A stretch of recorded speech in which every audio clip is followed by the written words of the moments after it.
Thank you for joining us, and welcome to Vault 710. Tonight we invite you to the Wasteland and into the Greener Pastures audio series. Our story is set in the Fallout universe, positioning us in the frozen tundra, many years after the Great War. Be prepared to imagine a world far bigger than the lower 48. Now here's your vault suit and your Pip-Boy. Settle in and try to get warm, while we tell the tale of hot snow, strange creatures, and conspiracy. Also, why you should never bring a mini-nuke underground. Please, enjoy.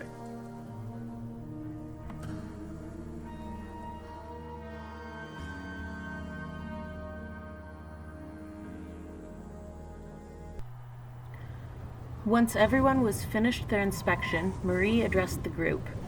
Raising her voice, she spoke, ensuring everyone could hear her over the roar of the winds. This snow is definitely irradiated.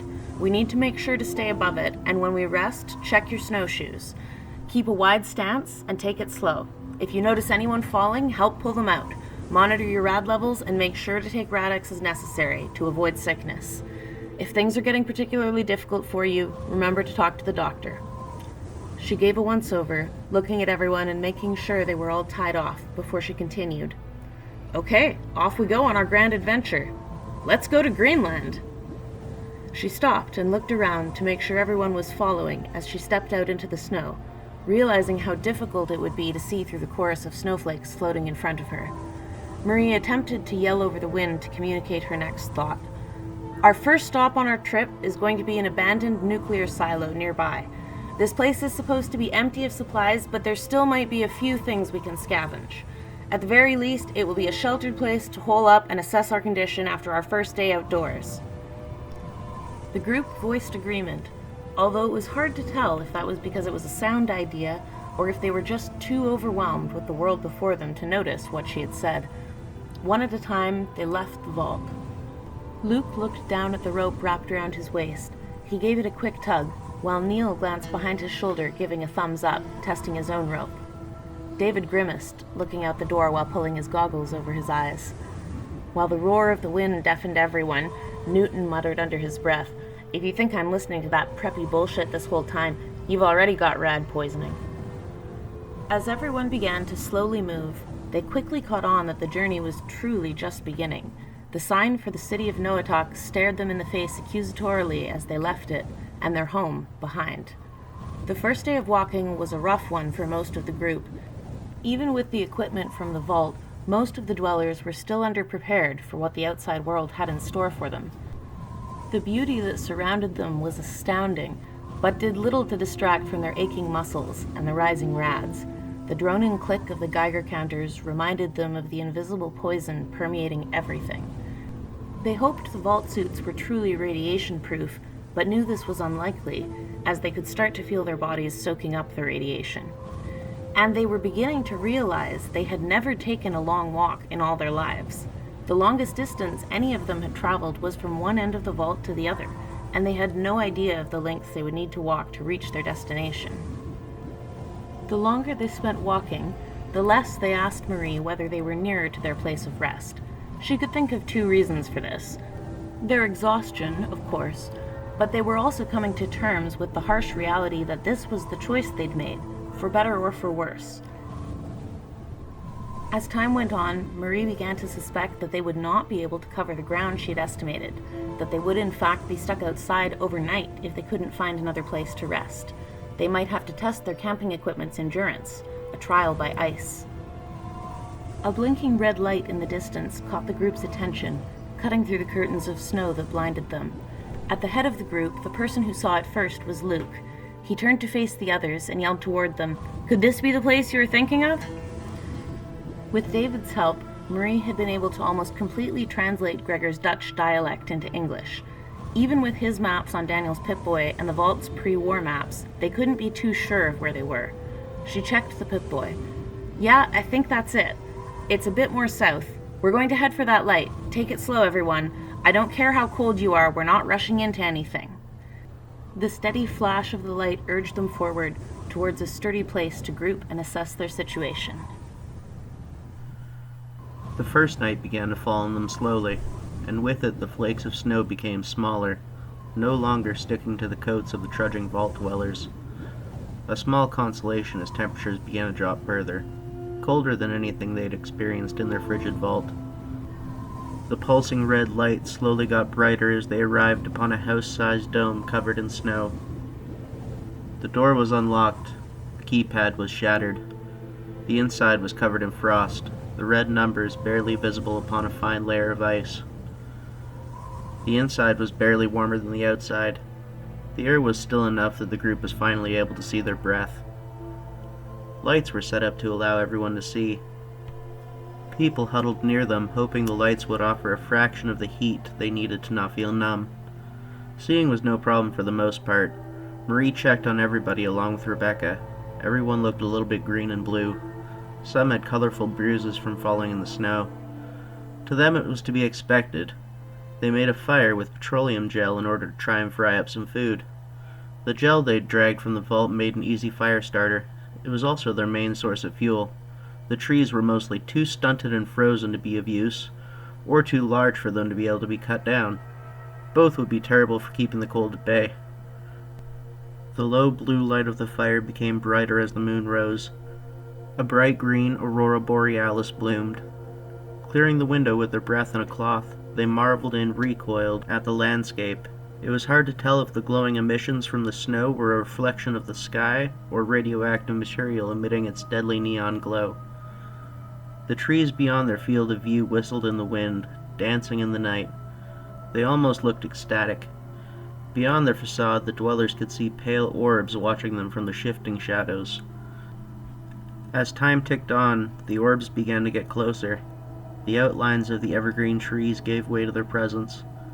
Gradually, the crunching of snow and ice reached the point where it was audible to the dwellers. Sleeping was hard to come by. Most had trouble even closing their eyes. No one dared look back out the window the rest of the night, in fear of informing whatever was out there. They instead trained their sight on the shadows that crawled on the ground, praying they would disappear. Luke's Expedition Journal. Lucy, I'm glad you didn't come with us. This place is fierce. I don't know how many of us will survive the journey to Greenland. Although I don't know which would be worse, the winds that threaten to rip my skin clean off, or staying down in that vault another minute enduring the monotony. In either case, I'm sure you would be far happier in the vault. My legs are killing me, and I can't think of anything except for how hungry I am. Even when I eat something, all I want to do is throw up. This is no place for a young woman. I don't even think this is a place for me. This probably isn't a place for any human being alive. If there are people who choose to live up here, of their own free will, they must be insane scavengers. People devoted to freezing their fingers off and gnawing on dirt to stay alive. Overseer's Log, April 20th, 2296. It would have been nice to have Luke here still, but we can probably get by without him.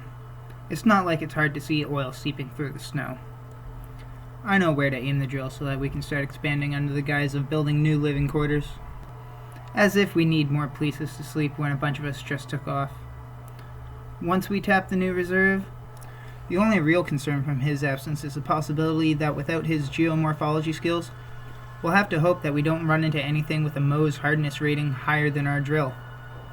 Realistically, the only things that can put a dent into that drill are corundum and diamond. It's going to take several days to set up the equipment with our lack of manpower, though. At least we have enough people to operate the equipment safely. Our only mechanic left is Archer. He'll be supervising a group of kids that just finished their goats. A few of those kids are a bit angry that they weren't old enough to leave the vault, but we can't go about risking the lives of the future. Vault test experiment, and our lives are on the line if they can't take over for us one day. Vault Tech Mail. From Overseer Brooks. To Alex Simone. Subject: You need to work faster. Listen, I know you had a lot of friends that left with those traitors. That's what they are now. Traitors. They took most of our good equipment and left a hole in all of our lives that we'll never be able to fill. I don't ever want to hear anyone say anything else about how they wished they'd left with the others, or how they were worried for their loved one. If you loved them, you wouldn't have let them go in the first place. I still need you to perform your duties. Remember, We're in the middle of expanding the vault. Your expertise with the sonar equipment is invaluable to us. I thank you for not leaving with the others. From what I heard, it was a close call. I want you to know that you're doing important work. You were one of the good ones for refusing to abandon your people. Now, pick up the work, alright? We can't fall behind because of emotions or lack of personnel. Keep up the hard work. Overseer's Log, April 21st, 2296. We've routed all the sonar and drilling equipment to the area we're aiming to excavate. Tomorrow, we begin testing the drill. I'd bet my last case of Nuka-Cola Quantum that it's not going to be as easy as it seems. Sonar pings and x-rays are showing the beginnings of a cave system. People are wondering what we are going to find in there. Some are saying I'm just going off on a treasure hunt, or I'm trying to find aliens, or a dinosaur fossil. If they knew the truth, they would get sick to their stomach. At the rate we're burning oil, things are going to go dark in the next 2 weeks. I still haven't come up with a contingency plan just in case we don't reach this new reserve in time. No one has been questioning me on why I'm making everyone work so much harder than they used to. Although the other day behind my back, I heard someone say that they thought my advanced years were wearing on my patience. I'm only 40. They're not entirely wrong. Every day I wake up with more sore joints and I want nothing more than to take a hot shower and let all the tension ease away. Instead, every day I get up and do my calisthenics to get my old bones warmed up. They don't know what old age has in store for them. If they did, they'd take advantage of every pain-free moment that's been offered to them since birth. Peter Manchese's Log, April 22nd, 2296. Andrew complained about the sharp stones and slush scraping against his work boots as he stumbled his way towards the sample drill. He wanted to get the work done as fast as he could. The darkness was always a little bit scary to him. I can understand that. Some think it's odd, seeing as he grew up inside a vault. But still, when he was sent for jobs like this, he tried his best to have someone with him. Today he had me watching out for him. It was decided that due to the unexplored nature of this new series of holes that we were digging, it would be better if we worked in teams of 2. Nothing really seems to bother me about this job. The darkness, the flickering of our old outdated equipment, not even the way the ground seems to shift even though it's clearly bedrock. Andrew, on the other hand, he did not want to be there. It would have been better if he hadn't have been. But who knows, maybe I'd be the one missing right now. I only left him for a minute so I could check on the hoses providing coolant. Before I knew it, he vanished from where he'd been standing 5 minutes ago. He told me he was going to clear out the debris in the catch filter before he started. He was always complaining. If the previous group did half as much cleaning as they did talking, the drilling equipment would be spotless. I spent at least an hour looking for him. I was worried he might have slipped. The only thing that looked out of the ordinary was markings on the ground where he was standing. A mound of broken stone and dirt, no hole to speak of, just silence. Later on we set up a search grid to try and find him in the short tunnels that extended from the vault. Most of the caves were a result of the vault scientists searching for resources. They were all well documented and well traveled. Once the whole group had gone through the cave's grid system, it was concluded that he was nowhere to be found. Whether he fell into some unknown hole, or if he was hiding in the vault somewhere, was impossible to determine at that moment. We'll have to be patient and hope he shows up. Overseer's Log, April 23rd, 2296. Andrew Gabriel hasn't been seen since last night. The entire thing is impossible. There is nowhere he could have gone within the caves where we couldn't find him. As far as we know, there are no precipices, no sinkholes. The entire thing is solid stone. Andrew was never a sociable guy. He's the last of his family. After his dad died of a heart attack, he rarely cared about anything aside from the work the vault assigned him. He wouldn't just disappear without saying a word. It's impossible. We've searched everywhere possible, inside and out. I slipped away for a few minutes and checked the terminal in my office to see if he somehow managed to get out through my escape tunnel. There was nothing. There's not much to be done if we can't find him. He never opened either of the doors, so he should be around here somewhere. But even as I type this, it's been 12 hours and he's still nowhere. Maybe he'll show himself when he's hungry? When I asked Gregor if he had seen anything, I didn't expect the reaction I got. He wouldn't tell me anything until I gave him the details of the incident. He then sat down and brought his legs to his chest, rocking back and forth in the fetal position. His eyes were wide, and he babbled in his mother language. I still can't help but think he might have an idea where Andrew could have gone to. I asked if maybe Andrew had come to speak with him before he disappeared. He said he didn't see anything, which is plausible. He hasn't really gone out much into the vault. Most people avoid him like he's a plague walker. I know he wasn't telling me everything, but no one is fully honest with me anymore. If I find out Gregor has been going behind my back and telling people about the escape tunnel, I'm not going to have any choice but to leave him out there to freeze. Vault Tech Mail. From Overseer Brooks to Kilroy McCarter. Subject: find that bastard now. Get off your ass and start looking harder. This is a finite space. There is no way he could have vanished into thin air underground. If you can't find a person you've known all your life, I don't know why I bother having you around. We've already lost a bunch of people, and you're telling me you can't find one of our key operators? Seriously, where the fuck is he? Did he dig an escape tunnel to the surface? I doubt it. You've got another 12 hours to find him, or I might have to reassign you to janitorial.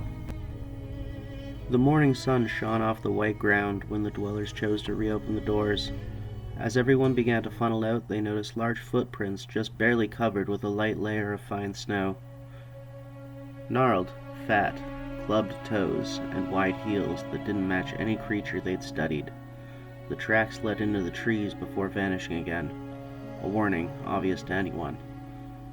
No one mentioned them again as they silently packed their things. Daniel pointed in the direction of the railroad tracks. They tied themselves off and began trudging the distance, trying to get on sure footing once more. The entire time they watched the forest for signs of movement.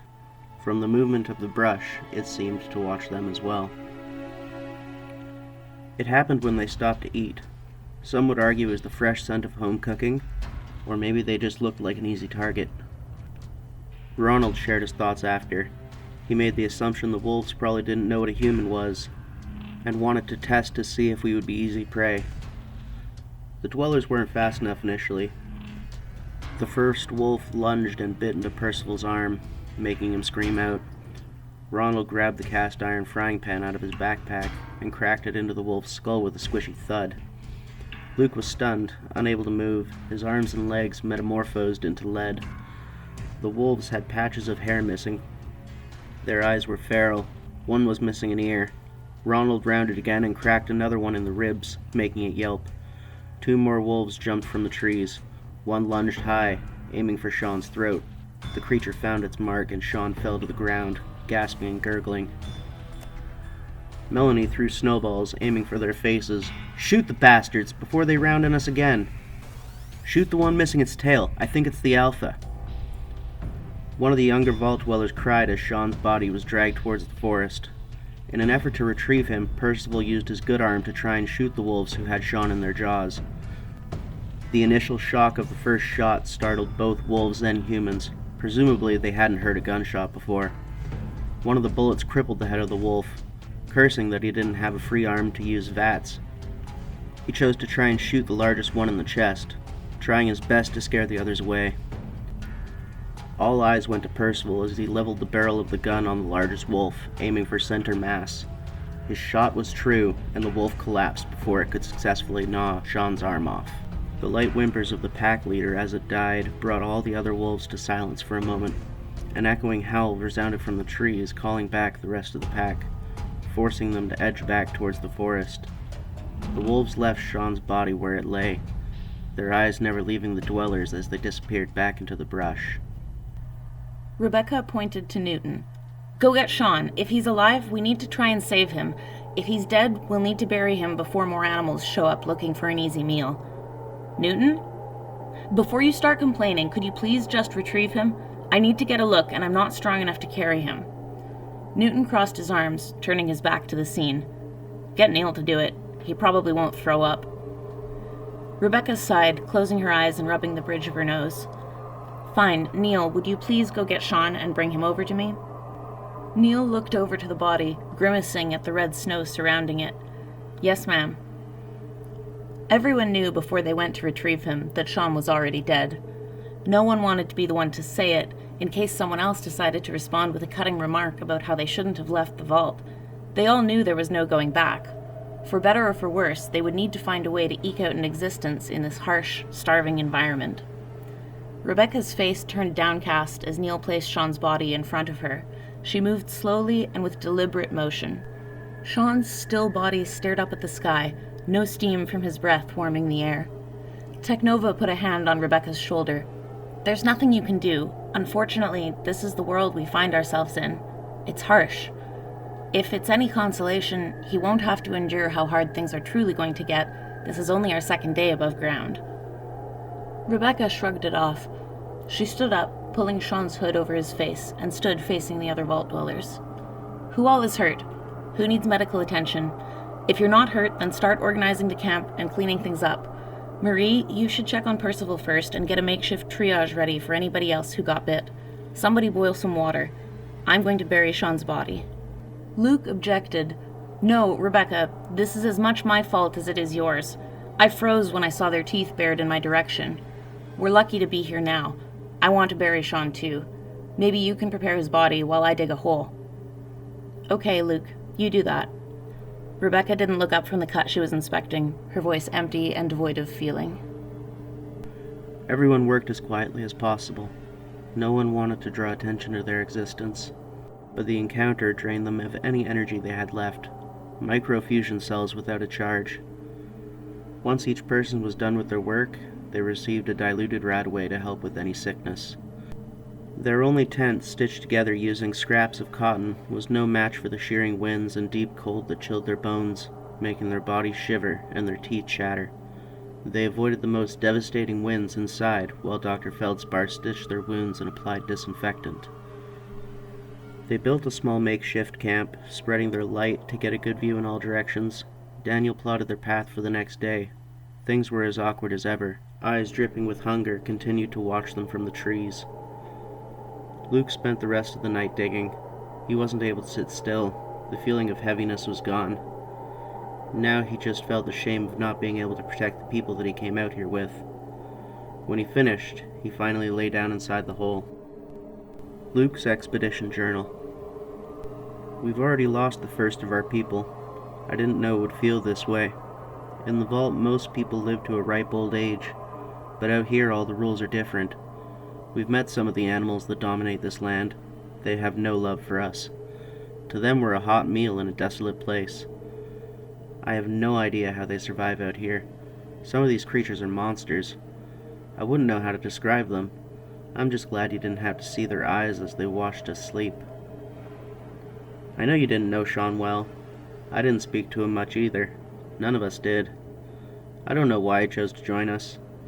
Maybe it was because he didn't have any real family down below. Either way, he's free now.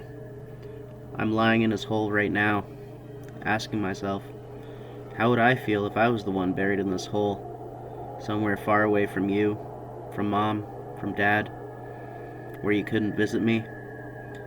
I know this was my choice, and I don't have the luxury of second-guessing myself and going back. If I did, I can only imagine the smug look on your face.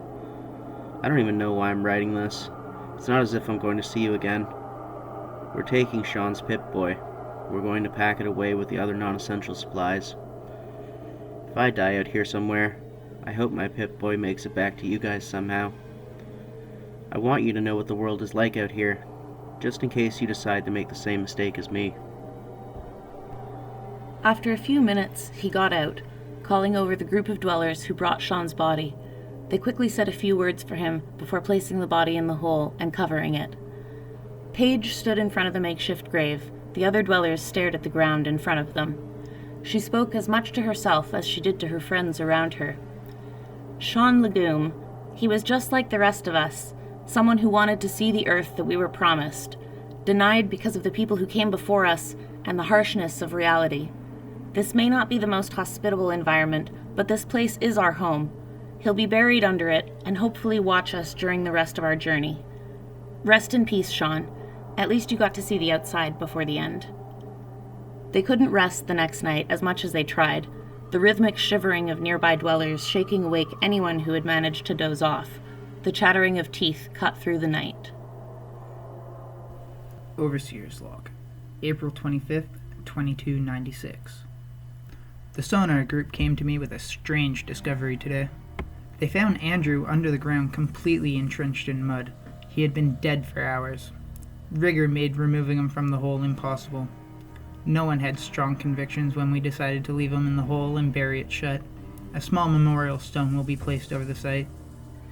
It was difficult, but I was able to make everyone go back to work shortly after we had a moment of silence. We don't have time for people to be mourning the frozen body of a depressed man who tried to hide from the world in a hole. The dweller who found him on the sonar team still swears that the face they saw on the monitor wasn't Andrew's. We don't have time for speculations when we are dazed from freezing. Alex Simone's log, April 25th, 2296.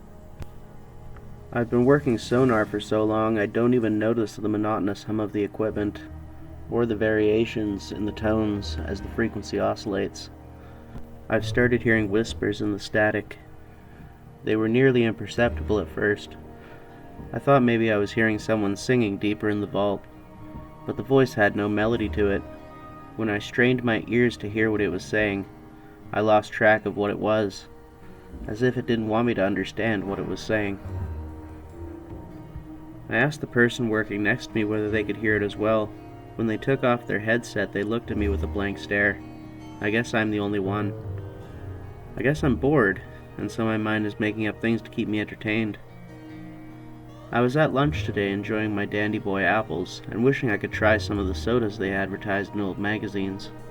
I want to know the difference between a Nuka-Cola Wild and a Sunset Sarsaparilla. I was pulled from my imagination when I heard William muttering to himself. It was hard to make it out, but I'd swear he said, "I wish these whispers would leave me alone so I can get some sleep." He'd just gotten off the digging crew when they were prepping the area to move the drill forward. Today we found a large cave structure about 24 feet in.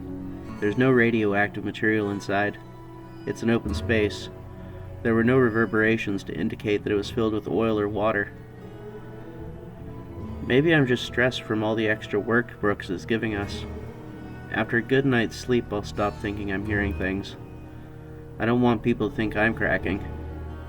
How would it seem if I needed therapy? We're the older generation. We need to keep things in check until the next generation can take the reins. When that happens, then I'll finally take a rest. Frankie Sonata's log, April 26th, 2296. This voice in the back of my head isn't leaving me alone. It won't stop asking me questions about the type of person I am, what I hold dear. It's incessant. Throughout the day, the voice becomes steadily louder. I initially thought it was stress, or the result of overthinking. No one seemed to notice it other than me. At least no one else is talking about it. I broke down in the middle of serving breakfast. I yelled at the voice, as if voicing my own opinion would make it go away. It must have seemed like I was yelling at no one in particular. "I want you to leave me the hell alone." The voice receded a little. I thought I heard a slight laugh, almost smug, as if learning what I wanted wasn't its main concern. Vault Tech Mail. From Overseer Brooks to Troy Feldspar. Subject: Things are getting weird. I've been hearing a lot of disturbing chatter lately. People seem to be more stressed than usual. No one is making eye contact with anyone else. The halls are as silent as a crypt. I know we've had a lot of traumatic experiences lately, but I know our vault is strong. We'll see our way through this, no matter what it takes. I've been talking to Barley Pound. We're going to start medicating our water with a mild antidepressant. I'm hopeful that will help everyone calm down a bit, and maybe boost productivity. We can't afford to lose any more production time because of deteriorating lines. Maybe add a little bit of buff out or cycle buff to the mix. I'll see you this coming Saturday and we can discuss how the plan is unfolding. Vault Tech Mail. From Troy Feldspar to Overseer Brooks. Subject: Things are getting weird. As a medical professional, I can't condone this type of action. I know Wilfred is your devoted lackey, but my responsibility lies with my patients and making sure they receive adequate treatment. Forcibly drugging my patients and my fellow vault dwellers without their knowledge. You do realize we have only one water supply, correct? That means we'll also be subject to the effects of anything we put in the water supply. Have you thought of what will happen if a fight breaks out? We can't have old folks on buff out picking fights because they lost a game of backgammon. And psycho? Don't even get me started on the long-term effects on the nervous system. You remember that one time I had to improvise mid-surgery and use psycho to wake up the patient? The only words that came out of their mouth were, "Fucking kill!" Is that really something you want to hear old Miss Abernathy yelling while she's running around half naked? She's hard enough to deal with even in her more lucid moments. In short, no sir, I will not be helping with this endeavor. Vault Tech Mail.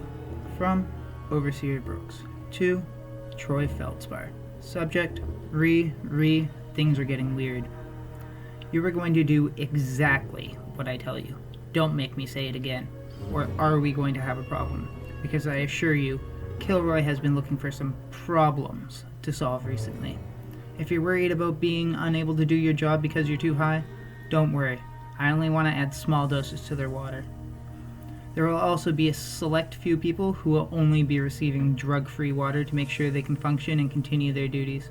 In addition to security, Wilfred and myself, you will be added to the list of those receiving clean water.